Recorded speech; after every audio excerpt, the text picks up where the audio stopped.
ভাই কমেন্ট করছে তোদের ভাষায় আমরা নাস্তিক। আর আমার প্রশ্ন হলো, তোদের আল্লাহ যদি সবকিছু সৃষ্টি করে থাকে তাহলে তোদের আল্লাহকে কে সৃষ্টি করেছে? দেখেন ভাই, আমি ছোট মানুষ, আমি হয়তো কোনো বড় মুফতির মতো আপনাকে ফতোয়া দিতে পারবো না, কিন্তু আপনার উত্তর সেটা আমি অবশ্যই দিব একটা ইসলামিক ঘটনার মাধ্যমে। হয়তো আমি বড় কোনো হুজুর না, তবে আমি মুসলিম, আর মুসলিম হিসেবে যদি সামান্য প্রশ্নের উত্তর না দিতে পারি তাহলে আর কি হলো। একবার ইরাকের সব নাস্তিকরা একত্রিত হয়ে ওইখানে সব আলেমদেরকে বলল, তোমরা যদি আমাদের 4টি প্রশ্নের উত্তর দিতে পারো তাহলে আমরা সবাই ইসলাম ধর্ম গ্রহণ করে নিব। নাস্তিকদের প্রথম প্রশ্ন ছিল, আল্লাহ এখন কি করছেন? নাস্তিকদের দ্বিতীয় প্রশ্ন ছিল, আল্লাহ একাই পুরো পৃথিবীটাকে কিভাবে পরিচালনা করেন, কিভাবে দেখেন?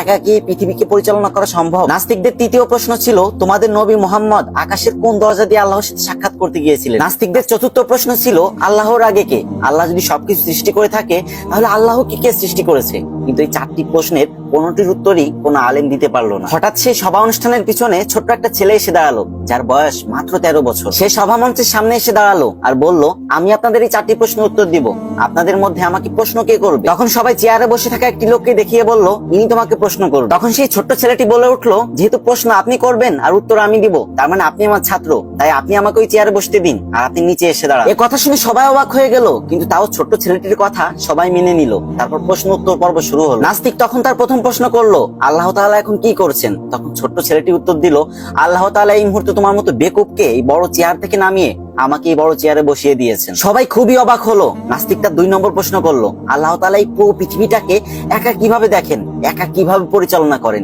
একা হয়ে এটা কিভাবে সম্ভব? তখন ছেলেটি সবাইকে একটা 4 কোণাওয়ালা ঘরে নিয়ে গেল আর সেখানে একটা মোমবাতি জ্বালিয়ে দিল আর বলল, বলতো এই মোমবাতি কোন দিকে তাকিয়ে আছে? তখন নাস্তিকরা সবাই বলে উঠলো, এটা কখনোই বলা সম্ভব না, কারণ এই মোমবাতির আলো পুরো ঘরে ছড়িয়ে আছে। তখন ছেলেটি বলে উঠলো, আল্লাহ তাআলা ঠিক এভাবেই তার নূর আর রহমত দিয়ে পুরো পৃথিবীটাকে ঘিরে রেখেছে, এভাবেই সে পুরো দুনিয়াটাকে পরিচালনা করে। সবাই হতভম্ব হয়ে গেল। নাস্তিকদের 3 নাম্বার প্রশ্ন ছিল, তোমাদের নবী মুহাম্মদ আকাশের কোন দরজা দিয়ে আল্লাহর সাথে সাক্ষাৎ করতে গিয়েছিল? তখন সেই ছেলেটি হাতে একটা ডিম নিয়ে বলল, এই ডিম থেকে 22-23 দিন পরে বাচ্চা ফুটে বের হবে, এবার তোমরা বলো তো বাচ্চাটা ঠিক কোন দিক দিয়ে বের হবে? নাস্তিকরা বলল, ঠোঁট দিয়ে ডিম ফুটো করে বাচ্চা বের হবে। তখন ছেলেটি বলল, ঠিক কোন দিক দিয়ে বের হবে?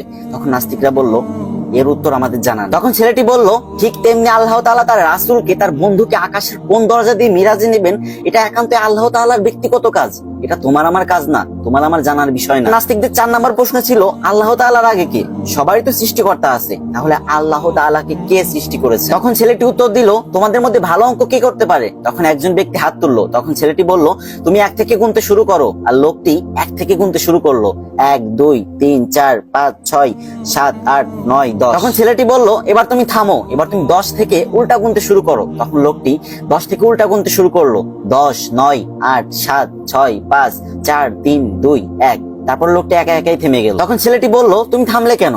তোমাকে তো আমি থামতে বলিনি। তখন লোকটি বলে উঠলো, এর আগে তো আর কিছুই নেই। তখন ছেলেটি বলল, আল্লাহর আগেও কিছুই নেই, সামান্য একটা সংখ্যার আগে কি আছে এটাই যদি তুমি বের না করতে পারো তাহলে সেই মহান সত্তা আল্লাহর আগে কি আছে এটা তুমি কি করে বের করবে?